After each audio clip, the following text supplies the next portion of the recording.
आज केंद्रीय कार्यालय पुल पहलापुर स्थित में देशवासियों को नव वर्ष की हार्दिक शुभकामनाएं 2025 की समस्त राष्ट्रीय बहुजन पार्टी कार्यकर्ताओं की तरफ से शुभकामनाएं दी जा रही हैं। राजनीति में तमाम उठापटक के बावजूद भी 2025 आ गया, बहुजनों के हित की लड़ाई कोई लड़ने वाला नजर नहीं आ रहा है। बहुजन के हित में काफी पार्टियां बनी हुई हैं। तमाम दलित नेता ऐसे पैदा हो चुके हैं कुकुरमुत्तों की तरह, चाहे भारतीय जनता पार्टी हो, चाहे आम आदमी पार्टी हो, चाहे कांग्रेस हो, चाहे बहुजन समाज पार्टी हो, चाहे समाजवादी पार्टी, कोई भी पार्टियां हो, लेकिन बाबा साहब की फोटो लेकर के उनके सपनों को साकार करने के लिए कोई सफल में कामयाबी नहीं मिला। बाबा साहब की जो सुप्रीम कोर्ट में लगी हुई प्रतिमा को पीछे हटा कर रख दिया और संसद में जो देश के गृह मंत्री के द्वारा बाबा साहब का लगातार अपमान किया जा रहा है। आज जो है पार्लियामेंट के सामने लगभग 131 आदमी SC ST OBC के हमारे जो है सांसद लोग बैठे हुए हैं। वो ये सोचते हैं कि कुर्सी के लाल मेरी कुर्सी न चली जाए, इसलिए बाबा साहब का अपमान तो बर्दाश्त कर रहे हैं, लेकिन उस अपमान के लिए अपनी कुर्बानी नहीं दे पा रहे हैं। क्यों? मेरी कुर्सी चली जाएगी, मेरा बिजनेस बेकार हो जाएगा, मेरी पार्लियामेंट में जो हमने पैसा बर्बाद किया है वो मेरा पैसा नहीं मिलेगा।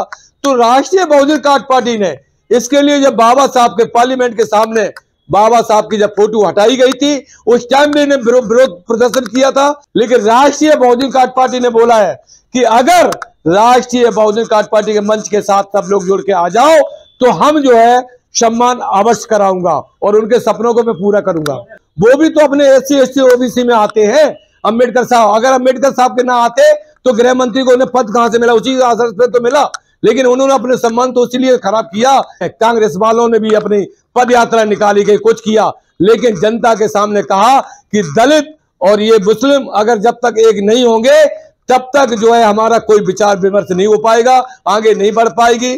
तो इसलिए राष्ट्रीय बहुजन पार्टी ने ये संदेश दिया है जनता के सामने कि अगर हमारे प्लेटफार्म के नीचे आ जाए तो दबे कुचले वंचित लोगों का समाधान करेंगे और संघर्ष करते रहेंगे। उनकी हर समस्या का समाधान राष्ट्रीय बहुजन पार्टी के माध्यम से किया जाएगा। सत्ता के अंदर अगर हम आ जाते हैं, अगर जनता एक बार मुझे मौका तो दे, उस मौके के आधार पे हम उसको काम करके दिखाएंगे।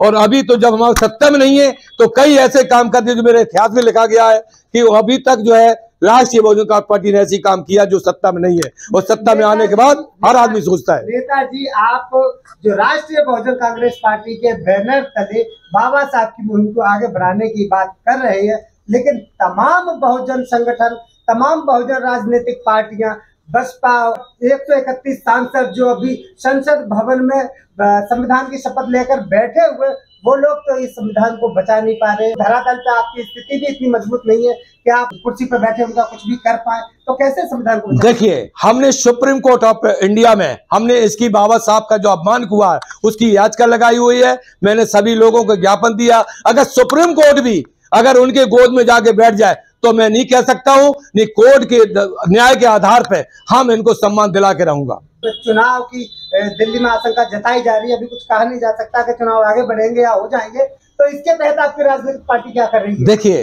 कुछ समस्याएं ऐसी हैं कि हमारे देश के प्रधानमंत्री हमारे मनमोहन सिंह की वजह से 7 दिन का शोक उसमें चला गया, और कुछ हमारे उप गृह मंत्री भी हैं, वो भी अभी टंगे हुए हैं ICU में।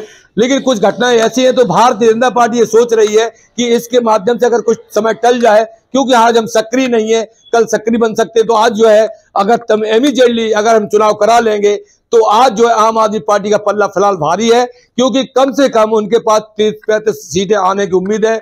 लेकिन इसमें ये विचार बना रहे हैं कि अगर हम थोड़ा डिले कर लेंगे तो शायद है कि हमें अब की बार मिल जाए, लेकिन मुझे तो नहीं लगता है।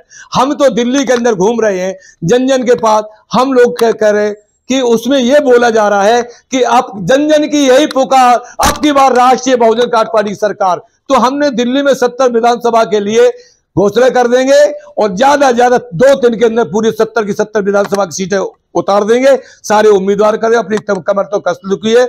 बदरपुर के हमारे दिल्ली प्रदेश के एक अध्यक्ष है हरिराम दामा जी, जगह जाके पद यात्रा वगैरह का अंदर कर रहे हैं, और उम्मीद है कि वो अच्छे वोटों से मार्च बैंक लेके आएंगे और राष्ट्रीय बहुजन पार्टी का आपके तो झंडा बुलंद होगा। अगर आपने अभी तक सनराइज समाचार को सब्सक्राइब नहीं किया है तो सनराइज समाचार को सब्सक्राइब कीजिए और बेल आइकन को भी दबा दीजिए ताकि आप हमारे आने वाली वीडियो का नोटिफिकेशन सबसे पहले पा सकें।